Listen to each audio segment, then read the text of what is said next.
नमस्कार, मैं हूं गजानंद वर्मा। कक्षा 12 के लिए विषय अनिवार्य हिंदी, पुस्तक पीयूष परवा, पाठ संख्या 4 और पाठ नंबर 2। पाठ का नाम है मानस का हंस, लेखककार अमृतलाल नागर। तो देखिएगा किस प्रकार से क्या है कि वो तुलसीदास जी युगल मूर्ति के सामने विचार करते हैं, प्रकट करते हैं कि मन में विचार करते हुए कह रहे हैं कि हे भगवान, हे कृष्ण रूप राम जी, आप मुझे दर्शन नहीं दे रहे हैं, क्यों मैं अधम हूँ, नीच हूँ, पापी हूँ, ऐसा विचार कर रहे हैं। लोग मेरे बारे में तरह तरह के विचार करते हैं। एक तरफ तो लोग कहते हैं कि मैं अधम हूँ, नीच हूँ, पापी, और दूसरी तरफ क्या मुझे महामुनि कहते हैं।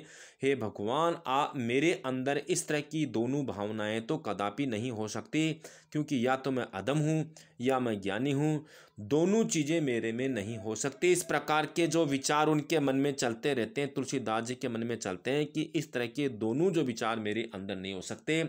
इस प्रकार के अंतर्द्वंद अर्थात विचारों की लड़ाई तुलसीदास जी के मन में होती है। वो बड़े परेशान होते हैं कि लोग मेरे बारे में क्या क्या सोचते हैं, लेकिन देखिएगा मैं वास्तव में ही मेरे अंदर कमी है, इसलिए आप मुझे दर्शन नहीं दे रहे। कभी कभी हनुमान जी तो मेरे सपने में या मेरे मन में विचार मेरे मन में आ जाते हैं, किंतु हे भगवान राम, आप मेरे मन में क्यों नहीं आते? मेरे अंदर वास्तव में कमियां हैं।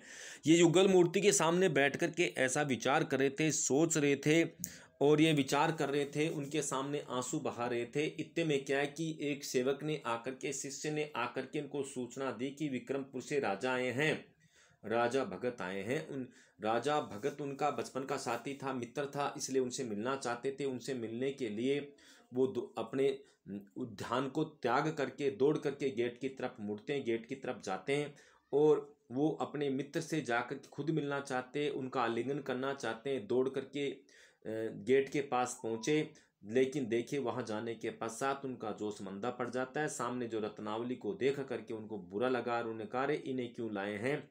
इतने में रत्नावली आकर के उनके पैरों को छूती है और जैसे ही उनके पैरों को छूती है, अपनी उंगलियों से छूती है, तो एक बार उनके दिमाग में राम नाम का जो स्मरण चल रहा था बिल्कुल बिसर गया, दूर हो गया और उनके मन में गुस्सा भी एक बार दूर हो गया। गुस्से से दूर हट गए रत्नावली के स्पर्श पा करके। उसके पश्चात कहा कि भाई माता जी को तो ऊपर वाले कमरे में बिठा दो, हम बैठ करके बात करते। और राजा भगत को पा करके तुलसीदास अत्यंत प्रसन्न होते हैं। इसके आगे देखिए। अब देखिए, विक्रमपुर से राजा भगत पधारे हैं। एक शिष्य ने आकर कहा कि विक्रमपुर से राजा भगत पधारे हैं। नाम सुनते तुलसीदास का उदास भाव तिरोहित हो गया। कुछ उदास भाव था, तिरोहित हो गया। प्रसन्न और उत्साहित होकर बोले, कहाँ है राजा? कहकर मंदिर वाले दालान से बाहर आए और आंगन पार करते हुए फाटक की ओर तेजी से बढ़ चले, अर्थात सुनकर के दौड़ करके फाटक की ओर दौड़े। देहरी की चौखट पर पैर रखते उत्साह ठिठक गया। देहरी की चौखट पर जैसे ही पैर रखा, उत्साह उनके मन में, राजा भगत के सम्मान का उत्साह जो बना हुआ था, एक बार उत्साह ठिठक गया, क्योंकि सामने रत्नावली खड़ी थी। रत्नावली को देख करके उनका उत्साह कम हो गया और जितने सम्मान से, जितने प्रेम से, जितने सम्मान से राजा भगत का वो सम्मान करना चाहते थे, आदर करना चाहते थे, हाथ एक बार ठिठक करके नीचे गिर गए, क्योंकि सामने रत्नावली खड़ी थी। उनको देख करके उनको बुरा लगा। अरे आप तो आ गए वो तो ठीक है, लेकिन रत्नावली को क्यों लेकर आए हैं? राजा तो सामने थे ही, रत्नावली भी थी। उनका तपोपूत मुख पहले से अधिक दिव्य लग रहा था, क्योंकि पहले उनका जो मुखमंडल लग रहा था, पहले जो उनका मुखमंडल लगता था वो उससे भी ज्यादा सुंदर उनका मुखमंडल लग रहा, क्योंकि तपोभूमि के अंदर वहां पर तपस्या करे वहां आ गए तो उनसे और भी ज्यादा सुंदर मुख उनका लगा। तुलसीदास जी का और भी ज्यादा सुंदर मुख उनको लगा। रत्नावली ने एक बार पति की आंखों से आंखें मिलाई। राजा भगत दाढ़ी केस विहीन, राजा भगत दाढ़ी केस विहीन तुलसीदास के नए रूप को चक्की दृष्टि से देखते हाथ फैलाकर आगे बढ़े। न तो दाढ़ी थे न मूछ थी, बाल उनके कटे हुए थे। उनको देख करके हाथ फैलाकर आगे बढ़े। अरे भैया, तुम तो एकदम बदल गए। अर्थात राजा भगत ने तुलसीदास जी से कहा, अरे भैया तुम तो एकदम बदल गए। परंतु तुलसीदास का उत्साह ठंडा पड़ चुका था। अरे भाई, उनको अंदर राजा भगत से मिलने की उत्कंठा बहुत थी, किंतु रत्नावली को देख करके उनका जो उत्साह था ना वो कम हो गया। अरे आप तो आ गए वो तो ठीक है, लेकिन इसको भी क्यों लेकर आए हो? इसको लाने से हो सकता है कि मेरे तप में भंग पड़ जाए। औपचारिक आलिंगन करके तुरंत अपने आप को मुक्त कर लिया। किंचित रूप के स्वर में इन्हें क्यों लाए? और औपचारिकता अर्थात एक साधारण तरीके से उन्होंने आलिंगन किया अपने मित्र से और उसके पश्चात ये कहा कि इन्हें क्यों लाए हैं यहाँ। रत्नावली तब तक तेजी से आगे बढ़कर उनके पैरों में गिर चुकी थी। इतना कहने के पश्चात रत्नावली दरवाजे पर खड़ी थी और दौड़ करके उन्होंने जाकर के अपने पति के पैर छुए। तुलसीदास ने अपने पैरों पर उंगलियों की रत्नावली की उंगलियों का स्पर्श अनुभव किया। उस स्पर्श में इतनी तृप्ति थी कि पल भर के लिए मन से राम बिसर गए। अर्थात उनकी उंगलियों में इतनी तृप्ति थी, उंगलियों के अंदर इतनी आश्वस्त भावना थी कि एक बार उनके मन में जो राम नाम का स्वर्ण चल रहा था पूर्णतः गायब हो गया। अर्थात उस समय सिर्फ रत्नावली का ध्यान ही उनके मन में आ रहा था। रोष ठहर नहीं पाया, गुस्सा उनके पास में रुक नहीं पाया। मृदुल स्वर में राजा से कहा, मीठे स्वर में राजा से कहा, भीतर चलो, विश्राम करो, फिर बातें होंगी। शिष्य की ओर देखकर प्रभु दत्त जो उनका शिष्य तो उनके देखकर कहा, आज्ञा सरकार, अपनी माता जी को ऊपर के कक्ष में पहुंचा दो, अर्थात ऊपर वाले कमरे में इनको विश्राम करवा दो। भगत जी के रहने की व्यवस्था मेरी बगल वाली कोठरी में करो। अर्थात जो ये राजा भगत आए हैं तो राजा भगत की जो व्यवस्था है बैठने की रहने की व्यवस्था मेरे पास वाली कोठरी में कर दो, बगल वाली कोठरी में कर दो। और माता जी अर्थात रत्नावली का विश्राम ऊपर वाले कमरे में करवा दो। माता जी यदि स्नान गंगा के लिए माता जी यदि गंगा स्नान के लिए जाना चाहे तो किसी को उनके साथ भेज दो। अगर वो गंगा स्नान करना चाहते तो किसी को उनके साथ भेज दो कि गंगा स्नान करवा करके ले आए।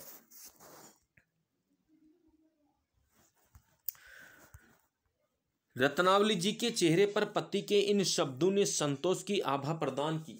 रत्नावली को भी संतोष हुआ कि जिस उद्देश्य के लिए, जिस काम के लिए मैंने तुलसीदास जी को यहाँ भेजा था, वास्तव में इस काम को बड़ी निष्ठा और कर्तव्य से निभा रहे, अर्थात ये काम को बहुत अच्छे तरीके से कर रहे हैं और उस काम को, उस कार्य को निभा रहे हैं जो जैसे कि मैंने इनके अंदर ऐसा पाया था, ये बिल्कुल सही कर रहे हैं। तो रत्नावली को संतोष हुआ। नहा धोकर रत्नावली मठ में लौट आई। वो नहा धोकर मठ में लौट आई। राजा भगत गंगा जी से ही अपने एक काशी स्थित नातेदार हृदय अहीर से मिलने के लिए चले गए। स्नान करवाने के लिए इनके साथ क्या है कि राजा भगत स्वयं गए थे। राजा भगत तो क्या है वहां से हृदय अहीर नामक इनका कोई मित्र था, वहां चले गए और रत्नावली स्नान करके वापस लौट आई। मठ के सारे शिष्यों और सेवकों को तब तक मालूम हो चुका था कि गोस्वामी जी की पत्नी आई है। तब तक मठ के जितने सारे शिष्य वगैरह थे सबको पता लग गया था कि रत्नावली जी अर्थात रत्नावली गोस्वामी जी की पत्नी है, वो मठ में आई है। इनकी सूचना सब लोगों को हो गई थी। सभी उनके प्रति आदर प्रकट करते थे। एक बार तुलसीदास ने किसी भृत्य से माता जी के संबंध में पूछा तो पता चला कि वे रसोई घर में रसोइये को सहायता दे रही है। तुलसीदास के मन पर संतोष के भाव ने छाना चाहा पर छा न सके, लेकिन किसी प्रकार का असंतोष भी मन में न जागा। वे भागवत बांसते रहे। रत्नावली जब मठ में से आ जाती है तो उन्होंने क्या है कि शिष्यों से पूछा कि माता जी कहाँ है, तो उन्होंने कहा कि माता जी यहीं मठ में है, अर्थात स्नान करके आ गई है। इस समय क्या है कि भोजन में सहयोग कर रही है। और इस तरह से उनके इस शिष्य की बात को सुनकर के उन्हें संतुष्टि मिली, आनंद मिला कि चलो माता जी आ गई है तो कम से कम इनका सहयोग कर रही है, अर्थात वो खाना बनाने में योगदान दे रही है। और इसके पश्चात जो भागवत कथा थी, मध्य भागवत कथा, वो कथा बांसने लगे बैठे बैठे। भोजन के समय रसोई में वर्षों पूर्व नित्य मिलने वाला स्वाद आज फिर मिला। अर्थात जैसे ही तुलसीदास जी भोजन करने लगे तो क्योंकि उनको आए हुए बहुत दिन हो गए थे, ऐसी स्थिति में रत्नावली के द्वारा हाथों से बनाया हुआ भोजन था, उसका स्वाद पूर्णतः गायब हो गया। तो वहाँ तो मठ के अंदर जैसा बनता था वो इनको खाना पड़ता था। लेकिन आज क्या है कि भोजन बनाने में क्या है कि रत्नावली ने सहयोग किया था। ऐसी स्थिति में आज वर्षों पूर्व जो स्वाद उनके चला गया था, जीभ का स्वाद चला गया था, आज वर्षों बाद में वो स्वाद उनको दोबारा महसूस हुआ, बड़ा आनंद आया। अब देखिएगा, भोजन के समय रसोई में वर्षों पूर्व नित्य मिलने वाला स्वाद आज फिर मिला। वो जो भोजन का स्वाद था आज उनको फिर मिला। और फिर मिला, संतोष हुआ राजा से। उन्होंने गांव जवार में सबकी खैर खबर पूछी। राजा भगत आ चुके थे। राजा भगत से उन्होंने गांव खबर सारी चीज़ें पूछी, किंतु रत्नावली के विषय से संबंधित उन्होंने एक ही प्रश्न उनसे नहीं किया। अपने रामायण रचने की बात उन्होंने कहा, आपने रामायण रचने की बात, अयोध्या, मिथिला और सीता मढ़ी आदि यात्राओं की चर्चा भी उनसे की, पर रत्नावली के संबंध में एक शब्द भी न पूछा। अर्थात उन्होंने अपनी रामायण के विषय में पूछा और जो वहाँ उस एरिया में पढ़ने वाले गाँवों के बारे में पूछा, किंतु रत्नावली से संबंधित तुलसीदास जी ने एक भी शब्द नहीं पूछा कि रत्नावली कहाँ है, कैसी है, कब आई, क्यों नहीं, कोई नहीं पूछा। उन्होंने उनके बारे में एक शब्द भी न पूछा। दूसरे दिन टोडर आए। तुलसीदास ने उनसे राजा भगत का परिचय कराया और पत्नी के आने की सूचना भी दी। तुलसीदास बोले, गंगाराम को इस बात की सूचना दे देना। हम चाहेंगे कि रत्नावली हमारे बाल मित्र की धर्मपत्नी के प्रति अपना आदर प्रकट करने जाए। गंगाराम इनके बचपन का साथी था, मित्र था, सखा था।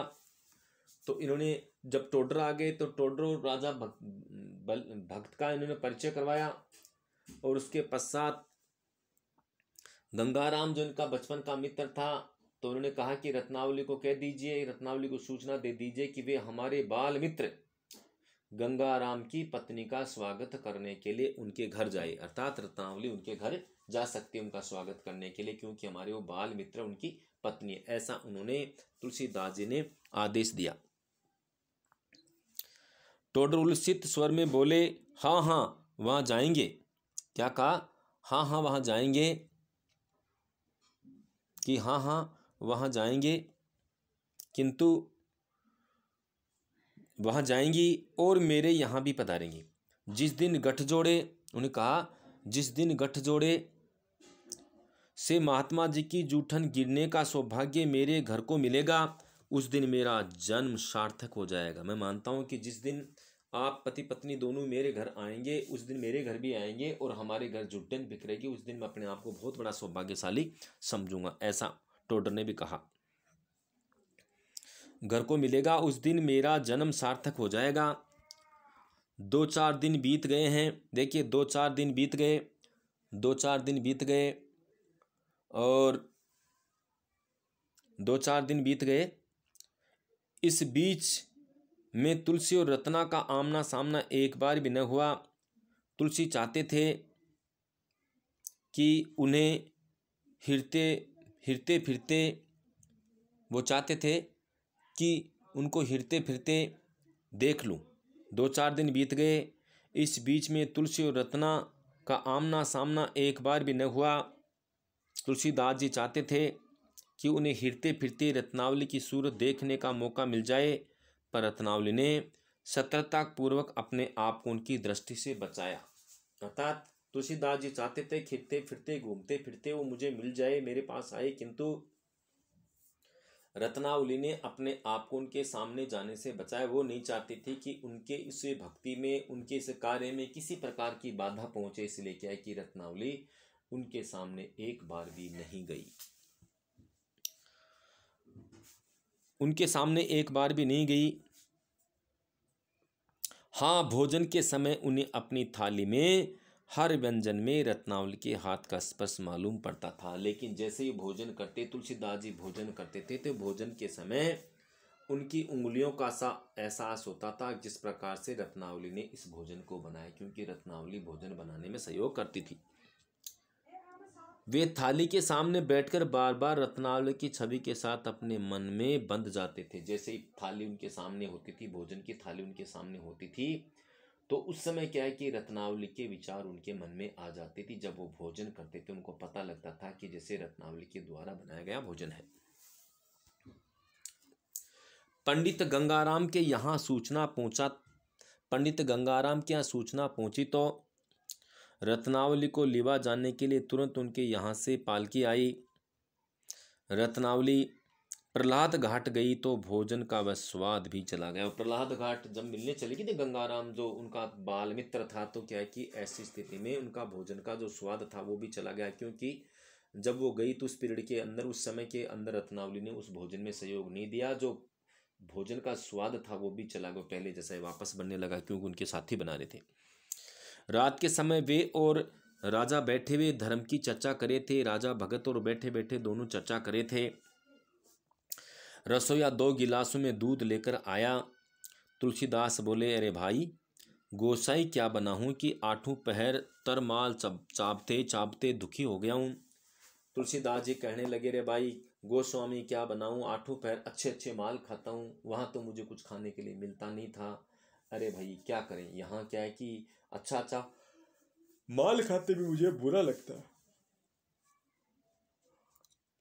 एक घूंट पिया, मलाई चापते मुंह बनाया, फिर मुस्कुराए कहा, वाह रे राम जी, कहाँ तो एक वह दिन था कि कटोरी भर छाछ पाने के लिए मैं ललाता था।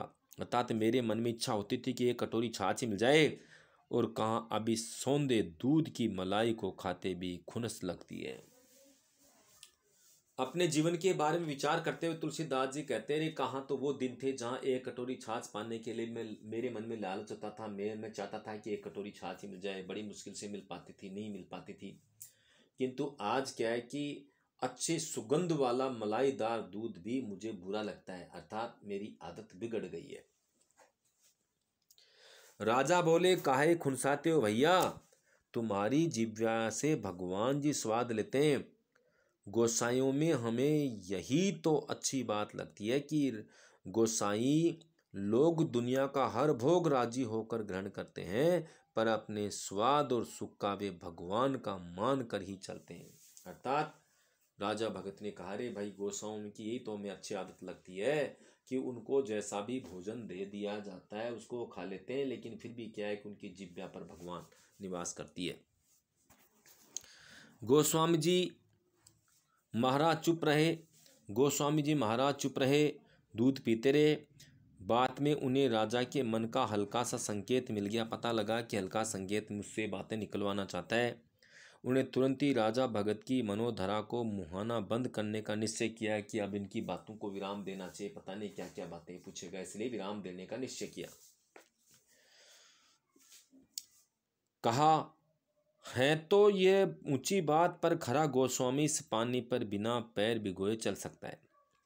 पूर्ण गोस्वामी पाने के लिए मैं अभी राम जी की डोढ़ी का भिखारी हूँ। अर्थात मैं भी तो सीढ़ियों का भिखारी हूँ, मैं मुख्य जगह पहुँचा ही नहीं, भी तो मैं रास्ते में हूँ। अर्थात पूरा जो गोस्वामी होता है वह बहुत बड़ा ज्ञानी विद्वान होता है, मैं तो अभी क्या है कि उनके रास्ते का ही हूँ। अभी क्या है कि दरवाजे पे पहुँचा हूँ, आगे गया ही नहीं।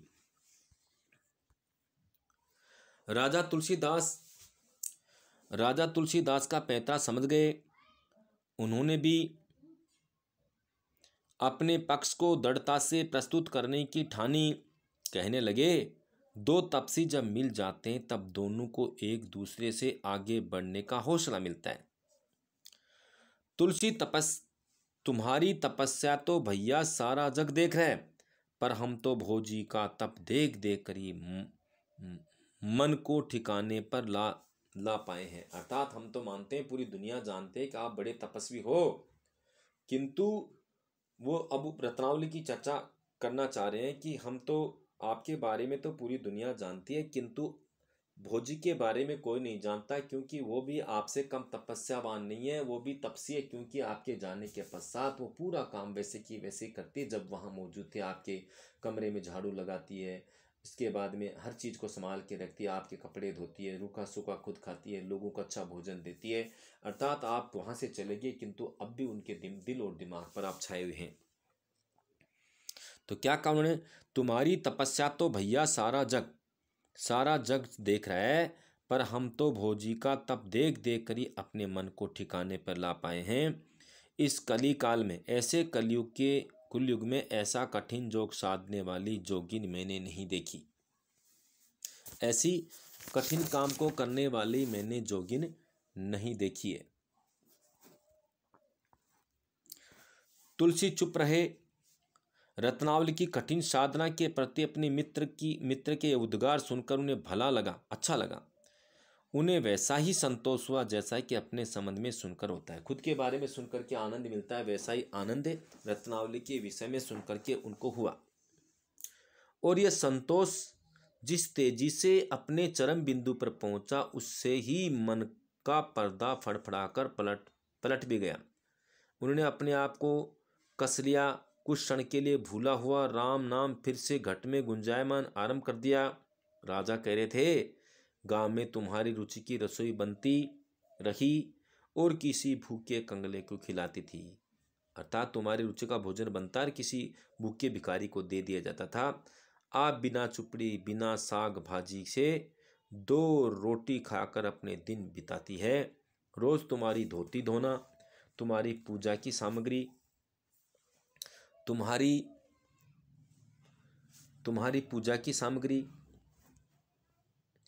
पूजा की सामग्री लगाना, तुम्हारे बैठके में झाड़ू लगाना, तुम्हारी एक एक चीज को सहेज संभाल कर रखना। कहाँ तक कहे भैया, भोजी जैसी तपसीन हमने देखी नहीं। तुम घर से निकल गए पर उन्होंने अपनी भक्ति से तुम्हें अभी तक घर में ही बांध रखा है। इस तरह से उन्होंने तुलसीदास